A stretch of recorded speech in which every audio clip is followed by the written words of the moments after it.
అమెరికాలో ఉన్న తెలుగు వాళ్ళు శ్రీశ్రీ శత జయంతితో పాటు చెరబండరాజును కూడా స్మరించుకోవాలనుకోవడం చాలా అభినందించదగ్గ విషయం. శ్రీశ్రీ శత జయంతి కూడా ఆయన జయంతి అయిన ఏప్రిల్ 30 సందర్భంలో కాకుండా ఆయన వర్ధంతి అయిన జూన్ 15 సందర్భం నుంచి మాకు చాలా ముఖ్యమైన తేదీలు అయిన జూలై 2, జూలై 4ల సందర్భంలో ఈ 20 రోజుల కాలంలో నిర్వహించాలనుకోవడం మాకు సంబంధించినంత వరకు చాలా అర్థవంతం, విప్లవ రచన సంఘానికి సంబంధించినంత వరకు చాలా అర్థవంతమైన సందర్భం కూడా. జూన్ 15 శ్రీశ్రీ చనిపోయిన రోజు, జూలై 2 చెరబండరాజు చనిపోయిన రోజు, జూలై 4 వీరసం ఆవిర్భావం రోజు. ఈ ఒక్క సంవత్సరం శ్రీశ్రీ శత జయంతి సందర్భాన్ని మినహాయిస్తే మేము చాలా సందర్భాల్లో జూన్ 15, జూలై 4 మధ్యన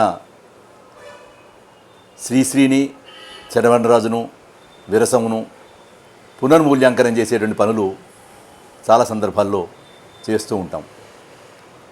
ఒక సందర్భంలో చెరబండరాజు వర్ధంతి సందర్భంగా చెరబండరాజు కవిత్వం గురించి అఫ్సర్తో, చెరబండరాజు నాటకాల గురించి పెద్ది రామారావుతో మేము చాలా ప్రత్యేకంగా ఇదివరకు అంచనా వేసిన పద్ధతుల్లో కాకుండా చాలా కొత్త పద్ధతులలో ఆ సభ నిర్వహించాము. అది చాలా విజయవంతంగా జరిగినట్టుగా మేము ఇప్పటికీ తలుచుకుంటాం. శ్రీశ్రీకి, చెరబండరాజుకు కొన్ని ముఖ్యమైన పోలికలు, కొన్ని ముఖ్యమైనటువంటి తేడాలు కూడా ఉన్నాయి. శ్రీశ్రీ జూన్ 1583లో చనిపోతే ఆయన కన్నా ఒక 11 నెలల ముందు చెరబండరాజు 82లో చనిపోయాడు. బ్రెయిన్ ట్యూమర్తో చనిపోయాడు. శ్రీశ్రీ 73 ఏళ్ళు బ్రతికి చనిపోతే చెరబండరాజు అర్ధాయుష్కుడుగా 40 ఏళ్ళు కూడా నిండకుండానే చనిపోయాడు. తన మరో ప్రస్థానం 1980లో ఏర్పడినప్పుడే శ్రీశ్రీ తన మరో ప్రస్థానాన్ని చెరబండరాజు అంకితం ఇవ్వాలని అనుకున్నాడట.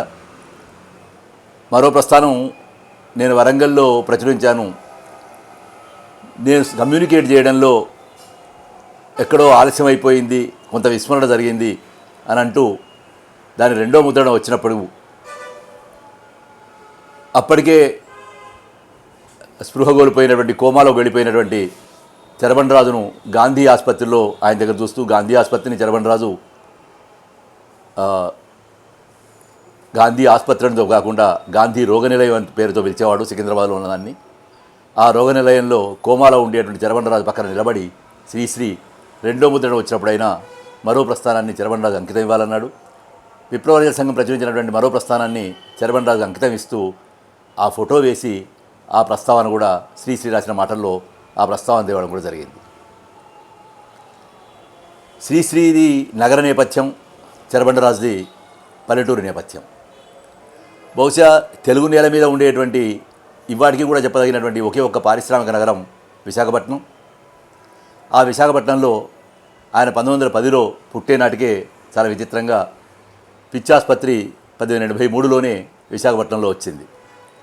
చెహోవ్ చెప్పినట్టుగా తెర మీద కనుక తుపాకీని చూపెట్టితే నాటకం అయిపోయే లోపల ఆ తుపాకీ పేలాలన్నట్టుగా విశాఖపట్నంలో పిచ్చాసుపత్రి ప్రస్తావన ఎందుకు వచ్చిందంటే శ్రీశ్రీ పిచ్చాసుపత్రికి పోవాల్సి వచ్చింది. అంటే ఒక కవి, ఒక మనిషి ఎంత కంఠదగ్నంగా, ఎంత హృదయదగ్నంగా కవిత్వాన్ని కానీ, ఉద్యమాన్ని కానీ, ప్రజలను కానీ ప్రేమిస్తాడో, ఈ మూడింటిని తన వ్యసనంగా మార్చుకుంటాడో దానికి ఇద్దరు ఉదాహరణలే. చెరబండరాజు అనారోగ్యం పాలై 6 నెలల పాటు కోమాలో ఉన్నప్పుడు ఆయన 2 సందర్భాల్లో మాత్రమే స్పందించేవాడు. చాలా ఇష్టమైన విషయాన్ని చెప్పినప్పుడైనా అనేవాడు. చాలా కోపం తెప్పించే విషయాన్ని ఆయన దృష్టికి తెచ్చినప్పుడైనా అనేవాడు. మిగిలిన మామూలు విషయాలు కానీ ఎప్పుడు స్పందించేవాడు కాదు. ఇంత అసాధారణంగా ఒక విషయం పట్ల స్పందించడం, అందుకే కవిని ఓ పిచ్చివాడిలాగా ఒక విషయం ఆయనే అన్నాడు, కవిత్వం ఒక వ్యసనం అన్నాడు. ప్రపంచం ఒక పద్మవ్యూహం అయితే కవిత్వం ఒక తీరని దాహం అన్నాడు శ్రీశ్రీ. ఈ తీరని దాహంగా కవిత్వాన్ని కానీ, ఉద్యమాలను కానీ ప్రేమించిన వాళ్ళిద్దరు. ఇద్దరి నేపథ్యాలు చాలా భిన్నమైనప్పటికీ ఆ ఇద్దరికి ఒక దగ్గరికి చేర్చిన సందర్భాలు చాలా ఉన్నాయి. దిగంబర కవులను హృదయపూర్వకంగా ఆహ్వానించినటువంటి తెలుగు ఏకైక మహాకవి ఎవరైనా ఉన్నాడంటే ఆయన శ్రీశ్రీ. 1965లో మొదటి సంపుటం వెలువడి 66లో రెండో సంపుటం వెలువడి నాటికే దిగంబర కవులను ఆయన ఎంతగా ఆహ్వానించాడంటే వాళ్ళ ముక్కుముఖం తెలియదు, వాళ్ళతో ఎవరితోటి ఆయనకు అప్పటికి పెద్దగా పరిచయం లేదు. రాత్రి కవితా సంకలనం వచ్చిన సందర్భంగా బహుశా ఒక జ్వాలాముఖితో, దిగంబర కవులు చేరినటువంటి కమ్మిశెట్టి వెంకటేశ్వరరావుతో, కేశవరావుతో, నగరమునితో మాత్రమే ఆయనకు పరిచయాలు ఉండుంటాయి. ఎందుకంటే వాళ్ళ ముగ్గురు 61, 62లో ఆయన హైదరాబాద్ వచ్చినప్పుడు ఆయన దగ్గర వెళ్ళి తమ కవిత్వాలు రాత్రి కవితా సంకలనం నుంచి వినిపించారు. అంతే తప్ప దిగంబర కవులుగా వాళ్ళకి ఏమీ పరిచయం లేదు. దిగంబర కవులు వెలువడగానే మొట్టమొదటిసారిగా దిగంబర కవులను ఇంగ్లీష్లో కూడా అనువాదం చేసి వాళ్ళని ఆహ్వానించినటువంటి వాడు శ్రీశ్రీ. ఖమ్మంలో విరసం మహాసభలు సుబ్బారావు పాణిగ్రాహి నగర్లో 70 అక్టోబర్లో జరిగినప్పుడు చరవణరాజు వేసినటువంటి దిక్సూచి కవితా సంకలనం ఆవిష్కరింపబడింది. దిక్సూచి కవితా సంకలనం అప్పటి వరకు దిగంబర కవులు, విప్లవ సంఘం ఏర్పడేంత వరకు దిగంబర కవులు తమ కవిత్వాన్ని వచన కవిత్వం అననివ్వమని, తమ కవిత్వాన్ని ఇంకే పేరుతో పిలవనివ్వమని, తమ కవిత్వాన్ని దిక్కులు మాత్రమే అనాలని, అంటే ఫ్రీవర్స్ ఫ్రంట్ నేపథ్యం నుంచి వచ్చిన వాళ్ళు దిగంబర కవులు.